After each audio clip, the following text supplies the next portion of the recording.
নমস্কার সুপ্রিয় দর্শক, আপনাদের সবাইকে স্বাগত জানাই বিজ্ঞান ও প্রযুক্তি অনুষ্ঠানের আজকের এপিসোডে। আজ আমাদের আলোচনার মূল বিষয় উন্নতির জন্য মহাকাশ প্রযুক্তির প্রয়োগ।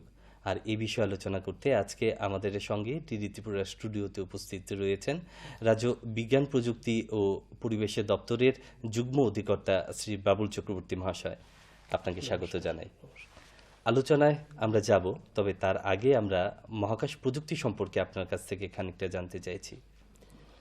দেখুন, মহাকাশ প্রযুক্তির ব্যাপারটা একটু বিশাল, তবে তার মূল জিনিসটা নির্ভর করছে যে মহাকাশে বিভিন্ন কক্ষপথে, পৃথিবীর চারদিকে বিভিন্ন কক্ষপথে বিভিন্ন উপগ্রহ, কৃত্রিম উপগ্রহ পাঠিয়ে তার মাধ্যমে বিভিন্ন ক্ষেত্রে নানা ধরনের কাজ করা। তো একে আমরা একটা পার্ট হিসাবে বলছি স্যাটেলাইট রিমোট সেন্সিং। আর আরেক ধরনের স্যাটেলাইট যা কৃত্রিম উপগ্রহ বলছি, সেগুলি ব্যবহার হতে পারে অন্যান্য নানা কাজে, যেমন কমিউনিকেশন হতে পারে, টিভি সম্প্রচার হতে পারে, এইসব কাজে ব্যবহার হচ্ছে। তো এই ব্যাপারটা বলার আগে একটু জাস্ট বলতে চাই যে আমরা কৃত্রিম উপগ্রহগুলি যে পাঠানো হচ্ছে, এগুলি কক্ষপথগুলো একটা বিরাট ভূমিকা নেয়। যেমন পৃথিবী থেকে প্রায় 36,000 কিলোমিটার উপরে যে কক্ষপথ আছে, সেখানে যেসব উপগ্রহ পাঠানো হচ্ছে সেগুলিকে আমরা বলছি জিওসিঙ্ক্রোনাস। জিওসিঙ্ক্রোনাস মানে ভূ সমলয় কক্ষপথ বলছি। ওইখানে যে উপগ্রহগুলো থাকে সেগুলি পৃথিবীর যে কোনো একটা পয়েন্টকে সবসময় একইভাবে থাকে, মানে কি পৃথিবীর আবর্তন সময় যেটা, ওই উপগ্রহটার আবর্তন সময় সেম, মানে পৃথিবীর সাপেক্ষে ওটা স্থির মনে হয়। তো এইসব উপগ্রহগুলি খুব কাজে দেয় যদি আমি কমিউনিকেশনের ব্যাপারটা প্রয়োগ করি, অথবা টিভি সম্প্রচারের ব্যাপারটা। একটা ফিক্সড জায়গা আমার উপগ্রহটাকে থাকতে হবে। এগুলি হচ্ছে জিওসিঙ্ক্রোনাস স্যাটেলাইট। আর ভূ পর্যবেক্ষণ অর্থাৎ পৃথিবীকে পর্যবেক্ষণের জন্য, পৃথিবীর সম্পদ মানচিত্র করার জন্য যেসব উপগ্রহ পাঠানো হয় সেগুলি থাকে একটু নিচু কক্ষপথে, পৃথিবী থেকে 1000 কিলোমিটারের মধ্যে এগুলি অবস্থান থাকে। এগুলি আবার দু রকমের হতে পারে। এগুলির মধ্যে সান সিঙ্ক্রোনাস একটা বলা হয় এই কারণে যে এটা পৃথিবীর যে কোনো একটা জায়গাকে দিনের ঠিক একই সময় প্রদক্ষিণ করবে। তো পোলার অরবিট বলা হয় এগুলিকে, পোলার সান সিঙ্ক্রোনাস অরবিটও বলা হয়। এই বিভিন্ন ধরনের উপগ্রহকে কাজে লাগিয়ে উন্নতির জন্য প্রচুরভাবে আমরা এগুলি ব্যবহার করতে পারি। আচ্ছা, আমরা তো বলতেই পারি যে আমরা টেকনিক্যালি অনেকটাই সাউন্ড এখন। এই যে আমাদের যে অ্যাডভান্সমেন্ট, এর পেছনে কি স্পেস টেকনোলজির কোনো ভূমিকা রয়েছে? কি মনে হয় আপনার? নিশ্চয়ই ভূমিকা রয়েছে স্পেস টেকনোলজির। এই ব্যাপারটা আমি একটু জাস্ট সহজ করে একটা জিনিস বলছি। আমরা যে বলছি স্যাটেলাইট রিমোট সেন্সিং, ব্যাপারটা আসলে কি? এটা হচ্ছে, ধরুন আমরা গাছকে সবুজ দেখি কেন? গাছকে সবুজ দেখি কারণ গাছ সবুজ আলোটা প্রতিফলন করে, আমাদের চোখে সবুজ আলোটা পৌঁছায়। আর সূর্যের যে বিকিরণ, সেটা অনেকগুলো তড়িৎচুম্বকীয় বিকিরণের সমষ্টি, যেখানে বিভিন্ন তরঙ্গ দৈর্ঘ্যের বিকিরণ থাকে। আমাদের গামা রে থাকে, আলট্রাভায়োলেট রে থাকে, এক্স রে থাকে। আর আমাদের ভিজিবল লাইট স্পেকট্রাম যেটা বলছি, যে আমরা দৃশ্যমান আলো, এটা যে 7টা রঙ আমরা দেখতে পাই, সেটা খুব কম একটা অঞ্চল জুড়ে থাকে সোলার স্পেকট্রামের। তারপরে ইনফ্রারেড বিকিরণ হয় প্রত্যেকটা সূর্যের বিকিরণ থেকে। তারপর মাইক্রোওয়েভ আছে, রেডিও ওয়েভ আছে। এখন ধরুন কোনো একটা জায়গায় ভেজিটেশন আমরা বলছি, যাতে ভেজিটেশন কভার মানে গাছপালা। গাছপালা আমরা ভাবি সবুজ, পাতাটা সবুজ, ক্লোরোফিল সবুজ বিকিরণ করে, কিন্তু গাছপালা সবুজ থেকেও বেশি বিকিরণ করে সূর্যের ইনফ্রারেড যে বিকিরণটা। আর আমাদের যে উপগ্রহ, সেই উপগ্রহে এটা সেন্স করার ব্যবস্থা থাকে, যার ফলে কোথায় কোথায় ভেজিটেশন আছে সেটা ওই সেন্সারে ধরা পড়ে যায়। এর ফলে আমরা কি করতে পারি? আমাদের সেই বনভূমি হোক, আমাদের কৃষিক্ষেত্রেই হোক, তার সঠিক আমরা তার কি পরিমাণ জায়গা জুড়ে আছে তার পরিমাপ পেতে পারি। এরকম বিভিন্ন ক্ষেত্রে করা যেতে পারে। যেমন আমরা বনজ পরিমাণ, যে ওদের কতখানি ফরেস্টেশন আছে, কোথায় কোথায় বনভূমি ধ্বংস হচ্ছে, সেগুলি সব রকম পরিমাপ করা সম্ভব। তারপরে ধরুন ওয়াটার রিসোর্সের ব্যাপার আছে, আমাদের গ্রাউন্ড ওয়াটার কোথায় কোথায় সম্ভাবনা আছে, বিভিন্ন তথ্য সহযোগে সেগুলোরও মানচিত্র করা সম্ভব। মানে প্রকৃতপক্ষে এমন কোনো ক্ষেত্র নেই যেখানে আমাদের এই স্যাটেলাইট রিমোট সেন্সিং ব্যবহার করে আমরা উন্নতির জন্য পরিকল্পনা না করতে পারি। আচ্ছা, আপনি যখন ক্ষেত্রের কথাই যখন বললেন, তো আমরা একটু বিশদভাবে জানতে চাইছি মূলত কোন কোন ক্ষেত্রে এই স্পেস টেকনোলজিকে আমরা ব্যবহার করছি বা প্রয়োগ করার জন্য সেটাকে আমরা খুবই টেকনিক্যালি আমরা সেটাকে অ্যাপ্লাই করছি। এখন ধরুন আমি প্রথমে যেমন বললাম কৃষিক্ষেত্রের ক্ষেত্রে একটা সারা দেশ জুড়েই একটা এস্টিমেশনের দরকার হয় কোনো মরশুমের শেষ দিকে, যে আমার এই বছর বিশেষ একটা কৃষি পণ্যের বা কৃষি ফসলের ফলন কতখানি হবে, এর উপর অনেকখানি নির্ভর করে। ভারত যেহেতু কৃষি প্রধান দেশ, তো এটা থেকে ক্রপ ইল্ড এস্টিমেশন একটা বড় কাজ। আমার কোনো একটা ক্রপ কতখানি এবছর উৎপাদন হবে, এই মরশুমে কতখানি উৎপাদন হবে, এটা স্যাটেলাইট রিমোট সেন্সিং দিয়ে মানে সেটা আগে থেকে একটু এস্টিমেট আগাম করা যেতে আমরা পারে। এস্টিমেট করে ফেলতে পারি, যার ফলে অনেক পরিকল্পনা করা যায়। তেমনি কৃষিক্ষেত্রের কথা বলি, কোনো রোগ পোকা বা কোনো অসুখের যদি ইনফেস্টেশন হয়, আক্রমণের সম্ভাবনা থাকে, আবহাওয়ার তথ্য, জলবায়ুর তথ্য, বিভিন্ন তথ্য মিলিয়ে আমাদের ক্রপের হেলথ সেটা আমরা মনিটর করে সেটাও বলে যেতে পারে, অ্যাডভান্স ফোরকাস্টিং করে যেতে পারে, এই একটা ক্ষেত্র। আর ফরেস্টের কথা বললাম আমি, ফরেস্ট ডেন্সিটি ম্যাপিং করা যেতে পারে, কোথায় ডিফরেস্টেশন হচ্ছে, বনভূমি ধ্বংস হচ্ছে, সেটা ম্যাপিং করা যেতে পারে। ওয়াটার রিসোর্সের ক্ষেত্রে যেমন বললাম যে আমার এমনি নর্মালি আমরা যেটা করি যে অনেক সময় আন্দাজে বসানো হয় এখানে জল পাওয়া যেতে পারে, গ্রাউন্ড ওয়াটার, আশেপাশের আমাদের আগের কোনো সোর্সের কথা চিন্তা করে। কিন্তু এখন আধুনিক উপায়ে রিমোট সেন্সিং প্রযুক্তি ব্যবহার করে আমাদের ভূগর্ভস্থ জলের একটা ম্যাপিং করা সম্ভব, কোথায় কোথায় জল পাওয়া যেতে পারে, তার কীরকম পরিমাণ হতে পারে, কোয়ালিটি কেমন হতে পারে, সব কিছুই করা সম্ভব এই স্যাটেলাইট রিমোট সেন্সিংয়ের মাধ্যমে। আচ্ছা, এই যে আপনি স্পেস টেকনোলজির কথা বললেন, স্পেস টেকনোলজি তার সঙ্গে এজেন্ডা 2030 এবং যেখানটার মধ্যে বলা হচ্ছে সাস্টেনেবল ডেভেলপমেন্ট, টেকসই উন্নয়ন, স্পেস টেকনোলজির সঙ্গে এই সাস্টেনেবল ডেভেলপমেন্টের কোথায় যোগসূত্র রয়েছে বলে আপনার মনে হয়? দেখুন, সাস্টেনেবল ডেভেলপমেন্টের কথা বলতে গেলে আমি জাস্ট একটা উদাহরণ দিয়ে বলছি। সারা ভারত জুড়ে একটা প্রকল্প চলছে, ইন্টিগ্রেটেড ওয়াটারশেড ম্যানেজমেন্ট প্রজেক্ট। আচ্ছা, মানে সে মাইক্রো ওয়াটারশেড হতে পারে বা একটু মিনি ওয়াটারশেড নিয়ে, যে এক একটা নদীর বেসিন এরিয়া নিয়ে যে কীভাবে উন্নয়ন করা যেতে পারে। এটা স্বল্পস্থায়ী কোনো উন্নয়ন না, দীর্ঘস্থায়ী উন্নয়নের পরিকল্পনা। তো এর ফলে সরকারের যে বিভিন্ন প্রকল্প আছে, ধরুন কোথায় জলাধার তৈরি করা হলো, চেক ড্যাম তৈরি করা হলো, কোথাও ফরেস্টেশন করা হলো, এগুলি সামগ্রিকভাবে কীরকম এফেক্ট পড়ছে দীর্ঘস্থায়ীভাবে, এটা খুব সুন্দরভাবে প্ল্যানিং প্লাস মনিটরিং করা যেতে পারে রিমোট সেন্সিংয়ের মাধ্যমে।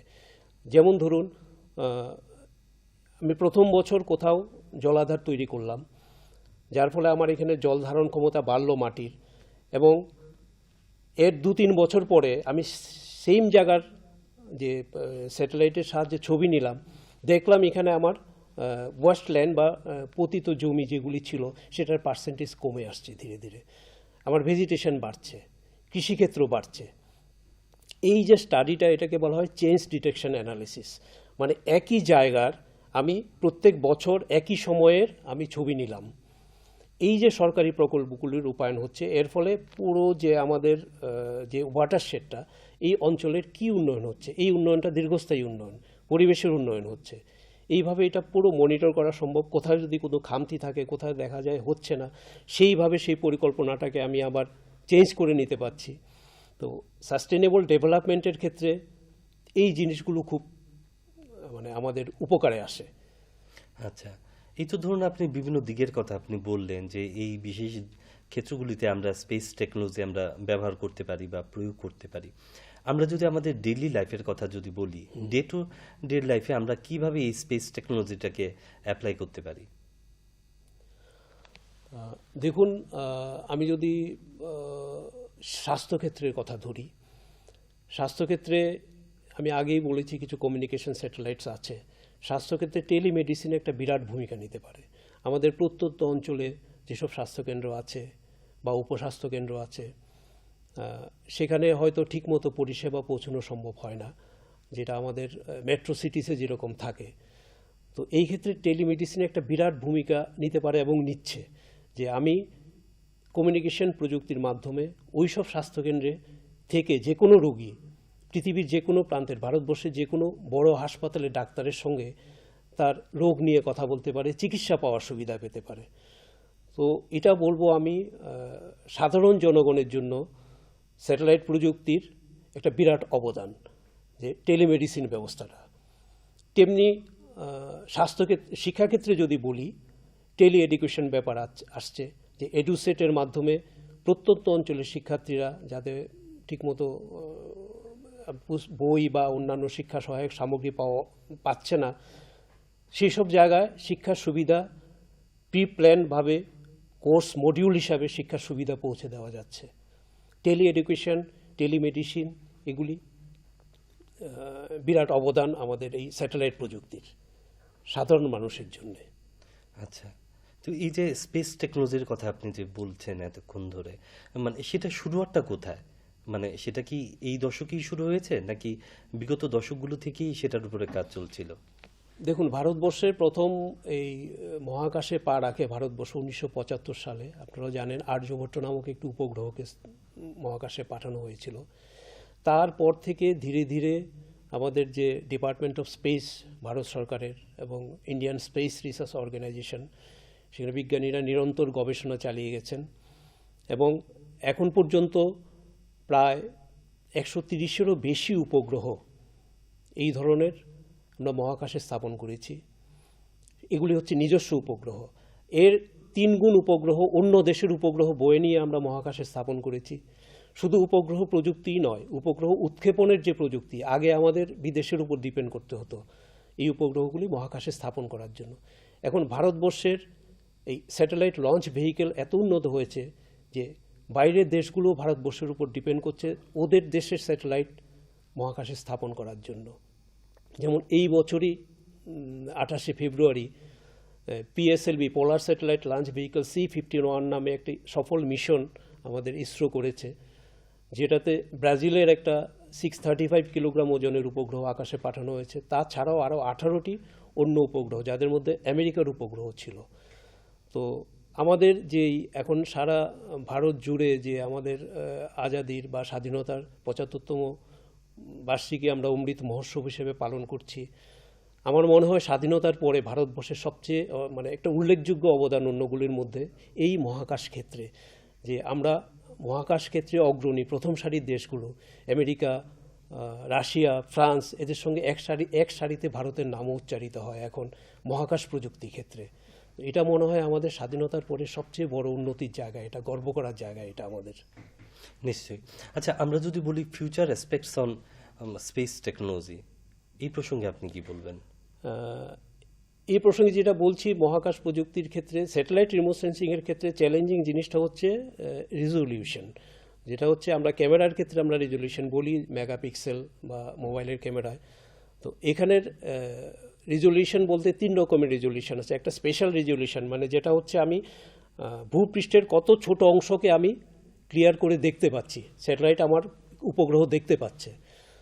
তো দিন দিন এটার উন্নতি হচ্ছে। এখন পর্যন্ত ভারতবর্ষের যেসব কার্টোসেট 2 যেটা আছে, সেটা আমরা বলছি সাবমিটার রেজলিউশন, মানে আমি ধরুন 80 সেন্টিমিটার বাই 80 সেন্টিমিটার ভূপৃষ্ঠে একটা জায়গাকে পুরো ডিটেলস ও নিতে পারছে। তো এখন চ্যালেঞ্জ যেটা হচ্ছে এটাকে আরও উন্নত করা। তো ভবিষ্যতে এটাকে 50 সেন্টিমিটার নিচে নামিয়ে আনা, ধরুন 30 সেন্টিমিটার বাই 30 সেন্টিমিটার এই জায়গাটার ডিটেলস আমার কালেক্ট করা, এগুলি একটা চ্যালেঞ্জের জায়গা আসছে। আর চ্যালেঞ্জের জায়গা আসছে কমিউনিকেশন স্যাটেলাইটগুলো আরও উন্নত করা, যাতে কমিউনিকেশনকে আরও মানে নিরন্তরভাবে কমিউনিকেশনের ব্যাপারটা চালিয়ে যাওয়া যায়, কোনো বাধা যাতে না আসে। আরও উন্নতির এই জায়গাগুলো আসছে। আমরা তো প্রায় সময় শুনে থাকি যে বিজ্ঞানীরা আমাদেরকে সাবধান করে থাকেন। যেরকম আমরা দেখতে পেলাম যে বিগত সপ্তাহেই আমাদের এখানটার মধ্যে মানে মহাকাশে আকাশে গঙ্গায় সৌরঝড় আসতে পারে, কিংবা সেটা এসছেও। বিজ্ঞানীরা কিন্তু সাবধান করেছিলেন হয়তো যখন সৌরঝড় আসছে তখন কিন্তু স্যাটেলাইট সিস্টেম বা অন্য ইন্টারনেট পরিষেবা বা তার সঙ্গে জড়িত যে ধরনের পরিষেবাগুলো আমরা পাই সেগুলো স্তব্ধ হয়ে যেতে পারে। এখন এই পরিস্থিতিতে দাঁড়িয়ে স্পেস টেকনোলজি আমাদেরকে কতটুকু সাহায্য করতে পারে? দেখুন, এগুলি মহাজাগতিক যেসব ঘটনা সেগুলির পর্যবেক্ষণের জন্য, সেগুলির অগ্রিম অনুমানের জন্য নিরন্তর গবেষণা চলছে ভারতবর্ষে, এবং নাসাতেও গবেষণা চলছে। আমাদের মহাকাশে টেলিস্কোপ আছে এইসব ঘটনাগুলোর পর্যবেক্ষণ করা, অনুমান করা। তো এইসবের থেকে নিরন্তর এগুলি নিয়ে গবেষণা চলছে, এবং এর ফলে অনেক ক্ষেত্রে পূর্বাভাস দেওয়া সম্ভব হচ্ছে, এবং সেই হিসাবে আমাদের উপগ্রহের এগুলো ম্যানুভারিং করা সম্ভব, মানে আমাদের গ্রাউন্ড কন্ট্রোল থেকে যতখানি সম্ভব করার চেষ্টা হচ্ছে। এগুলি করা যেতে পারে, এগুলো এখনো গবেষণার জায়গায় আছে। আচ্ছা, এই যে ক্ষেত্রগুলো চলছে, নিরন্তর গবেষণা চলছে এগুলি থেকে বাঁচানোর জন্য। সত্যিই তো এগুলি যদি এফেক্টেড হয় তাহলে আমাদের, যেহেতু আমরা এখন এই প্রযুক্তি নির্ভর হয়ে যাচ্ছি, সব ডেভেলপমেন্ট সব কিছু, এগুলি বাঁচানোর পরিকল্পনা চলছে। এবং আরও যে ব্যাপারটা হচ্ছে, এটা আপনি মহাজাগতিক ঘটনার কথা বললেন, তাছাড়াও এখন মহাকাশ দূষণের একটা প্রশ্ন আসছে। আমরা পরিবেশ দূষণের কথা বলছি, মহাকাশেও দূষণ হচ্ছে। দূষণটা কি? বিভিন্ন দেশের বিভিন্ন উপগ্রহ তাদের নির্দিষ্ট আয়ুষ্কাল শেষ করার পরে এগুলি ডিফাঙ্কড অবস্থায় মহাকাশে রয়ে যাচ্ছে, বজ্র হিসাবে, বর্জ্য হিসাবে থাকছে। মহাকাশ বর্জ্য এখন বিজ্ঞানীদের সবচেয়ে বড় মাথা ব্যথার কারণ। এগুলি হচ্ছে রেকর্ডেড যেসব আছে, এখন জানা অজানা প্রচুর গুপ্তচর উপগ্রহ থাকছে, যেগুলি আমাদের জানাই নেই বিভিন্ন দেশের। সবগুলো মিলিয়ে এখন আমাদের যে স্যাটেলাইট সিস্টেম আছে সেগুলির ক্ষেত্রে সবচেয়ে বড় বিপদের কারণ হয়ে দাঁড়াচ্ছে এই মহাকাশ বর্জ্য।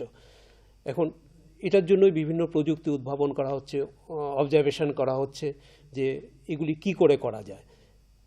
এটাও একদম বড় মাথা ব্যথার কারণ মহাজাগতিক ঘটনা ছাড়াও।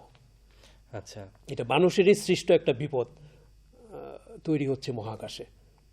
আচ্ছা, এই যে আপনি স্পেস টেকনোলজির কথা বলছেন, অদূর ভবিষ্যতে ধরুন আমাদের জীবনের মান উন্নয়নের ক্ষেত্রে এই স্পেস টেকনোলজি কতটুকু গুরুত্বপূর্ণ ভূমিকা রাখতে পারে বলে আপনার মনে হয়?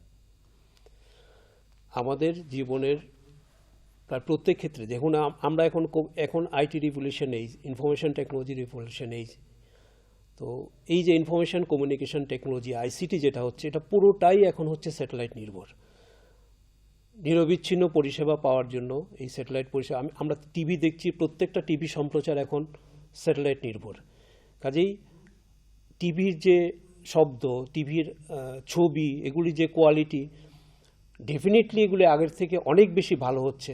এখন ভিউইং যে এক্সপিরিয়েন্স, এটাও বাড়ছে। তো এগুলি যদি বলি আমাদের জীবনযাত্রার মানের উন্নতির ক্ষেত্রে ডেফিনেটলি এগুলির ক্ষেত্রে প্রভাব ফেলছে। দ্বিতীয়ত, যেমন আমরা স্বাস্থ্যক্ষেত্রের কথা বললাম, এই স্বাস্থ্যক্ষেত্রের পরিষেবা, টেলিমেডিসিন পরিষেবা যদি আমাদের প্রত্যন্ত অঞ্চলও ছড়িয়ে দেওয়া যায়, আমাদের স্বাস্থ্য পরিষেবার মান বাড়বে। এটাতে শিক্ষা পরিষেবার মান বাড়ানো যায়। আর কৃষিক্ষেত্রে এই প্রযুক্তির প্রচুরভাবে প্রয়োগ সম্ভব, কৃষিক্ষেত্রে ক্ষতির পরিমাণ কমানো সম্ভব। তো আমি বারবার কৃষির কথা এই জন্য বলছি যে আমাদের দেশের অর্থনীতি মূলত কৃষি নির্ভর। তো কৃষির ক্ষতির পরিমাণ যতটা কমানো যায়, আমাদের অর্থনীতি ততটাই চাঙ্গা হবে। তো এই ক্ষেত্রে এই প্রযুক্তির ব্যাপক প্রয়োগের সম্ভাবনা রয়েছে। আচ্ছা, আমাদের দেশ ভারতবর্ষ এই স্পেস টেকনোলজিকে কতটুকু অ্যাফোর্ড করতে পারছে? আমরা বললাম যে আমরা এখন বিশ্বের প্রথম সারির অগ্রণী দেশগুলির সঙ্গে এক সারিতে আমাদের নাম উচ্চারিত হয়। আর দিন দিন এই জিনিসগুলোর আগে যেমন স্পেস টেকনোলজি যেসব জিনিস লাগতো, যেসব স্পেয়ার্স বা যন্ত্রপাতির দরকার হতো, বেশিরভাগই আমাদের আমদানি নির্ভর থাকতো। এখন জাতীয় স্তরে এমন নীতি হচ্ছে যে আমাদের যে স্পেস রিসার্চ অর্গানাইজেশন, ওদের যে প্রযুক্তি আছে সেই প্রযুক্তি হস্তান্তরের জন্য খুলে দেওয়া হয়েছে দেশীয় শিল্পের কাছে। প্রায় 98টার মতন এরকম ইসরো টেকনোলজি ওপেন করা দেওয়া হয়েছে দেশীয় প্রযুক্তির কাছে, দেশীয় যে কেউ শিল্পোদ্যোগী এই প্রযুক্তি নিয়ে জিনিস বানাতে পারেন, এবং এই প্রতিশ্রুতিও দেওয়া হয়েছে ওদের উৎপাদিত পণ্য বাইব্যাক করে নেবে ইসরো। তো মোটামুটি 235টার মতন শিল্পোদ্যোগ গড়ে উঠেছে শুধু এই সংক্রান্ত কাজের জন্য।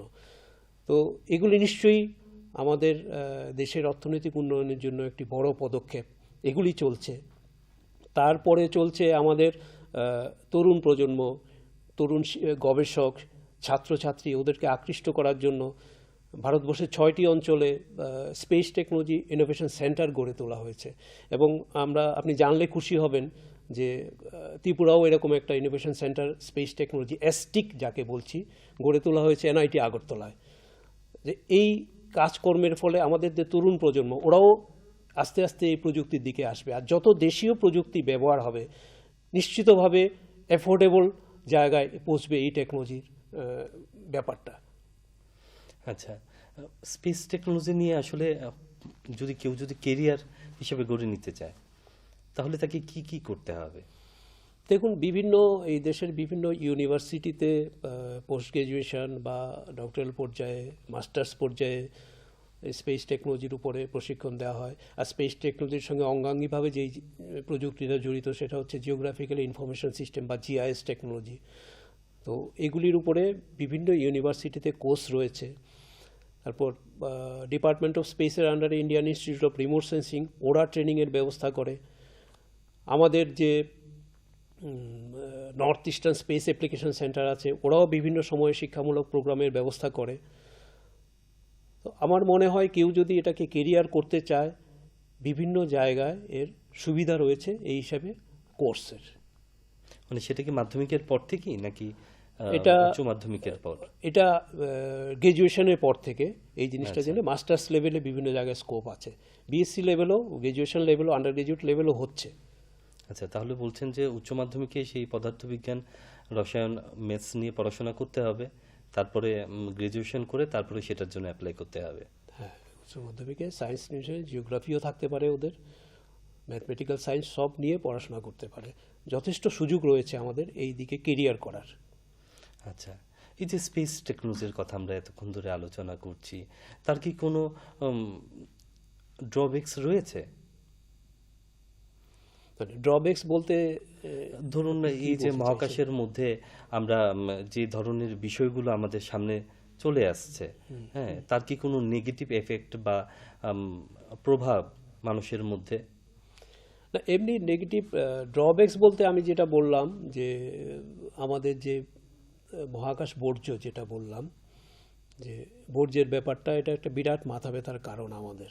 আচ্ছা, এটা এখন সবচেয়ে বড় চিন্তার বিষয় বিজ্ঞানীদের, যে মহাকাশে স্যাটেলাইট পাঠানোর থেকে স্যাটেলাইটের বর্জ্য যেগুলো আছে সেগুলি কি করে পরিষ্কার করা যায়। এগুলি শুধু এখন অ্যাক্টিভ যেসব উপগ্রহ আছে, স্যাটেলাইট আছে, ওদের ক্ষতির জন্যই না, এটা পরে পৃথিবীতে যদি আসে কোথাও কোথাও ক্ষতি হয়ে যেতে পারে। তো এইসব জিনিসটাই সবচেয়ে বড় চিন্তার ব্যাপার। আর এমনি মহাকাশ প্রযুক্তির আমাদের যে পরিমাণ অগ্রগতি হচ্ছে, তার যা দিক পুরোটাই মানব কল্যাণের জন্য। এখন পর্যন্ত আমরা এর কোনো অ্যাডভার্স এফেক্টের কথা আমরা আমাদের দেখতে পাইনি কোথাও। সবগুলো ব্যবহার হচ্ছে মানব কল্যাণে, উন্নতির জন্য পরিকল্পনা রূপায়ণে ব্যবহার হচ্ছে। আচ্ছা, আমরা অনুষ্ঠানের প্রায় শেষ পর্যায়ে চলে এসেছি। আপনি একদম শেষে আমাদের দর্শক বন্ধুদের উদ্দেশ্যে কিছুটা বলুন। আমি এটাই বলবো যে আমাদের যে space technology, remote sensing technology, এইসব যে প্রযুক্তির যে ক্ষেত্রগুলো আছে, আমাদের তরুণ প্রজন্ম এগিয়ে আসুক এটার দিকে, ছাত্রছাত্রীরা এগিয়ে আসুক, উৎসাহিত হোক।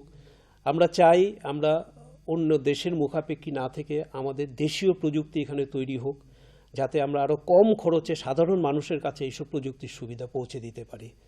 এটাই হবে আমাদের তরুণ প্রজন্মের ছাত্রছাত্রীদের কাছে আমার আবেদন। অনেক অনেক কৃতজ্ঞতা আপনাকে, তার সঙ্গে কৃতজ্ঞতা জানাই আপনাদেরকেও। আজকের মতো আলোচনা আমরা এখানেই শেষ করছি। সবাই ভালো থাকবেন, সুস্থ থাকবেন এবং অবশ্যই স্বাস্থ্যবিধি মেনে চলবেন। সবাইকে নমস্কার।